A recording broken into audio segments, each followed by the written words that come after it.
नमस्कार. आज पुन्हा एकदा माझ्या नवीन व्हिडिओमध्ये सर्वांचे स्वागत आहे. गुरु गोविंद सिंग जयंती. गुरु गोविंद सिंग जयंती हा शीख धर्मातील अत्यंत पवित्र व ऐतिहासिक दिवस आहे. या दिवशी शीख धर्माचे 10वे आणि शेवटचे मानवी गुरु श्री गुरु गोविंद सिंगजी महाराज यांचा जन्मोत्सव साजरा केला जातो. गुरु गोविंद सिंगजी महाराजांचा जन्मतारीख पौष शुद्ध सप्तमी, शीख पंचांगानुसार इसवी सन 22 डिसेंबर 1666. जन्मस्थळ पाटणा साहिब, आजचे बिहार राज्य. वडील गुरु तेग बहादूरजी महाराज, आई माता गुजरीजी. गुरु गोविंद सिंगजींचे महान कार्य. गुरु गोविंद सिंगजी हे केवळ आध्यात्मिक गुरु नव्हते, तर ते महान योद्धा, कवी, तत्त्वज्ञ व समाजसुधारक होते. खालसा पंथाची स्थापना 1699.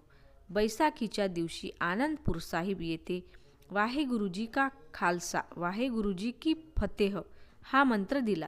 समानता, शौर्य, त्याग आणि सत्य यांचा संदेश दिला. गुरुद्वारात कीर्तन, अखंड पाठ, नगर कीर्तन, मिरवणूक, लंगर सेवा, सर्वांसाठी मोफत भोजन, समाजसेवा व गरिबांना मदत. गुरु गोविंद सिंगजी महाराजांचे निधन इसवी सन 1708. स्थळ नांदेड, महाराष्ट्र. आजही नांदेड येथील हजूर साहिब हे पवित्र तीर्थस्थान मानले जाते. निष्कर्ष: गुरु गोविंद सिंगजी महाराजांचे जीवन हे त्याग, शौर्य, समता आणि धर्मरक्षणाचे प्रतीक आहे. जयंती आपल्याला सत्याच्या मार्गावर चालण्याची, अन्यायाविरुद्ध उभे राहण्याची प्रेरणा देते. गुरु गोविंद सिंग जयंतीच्या हार्दिक शुभेच्छा.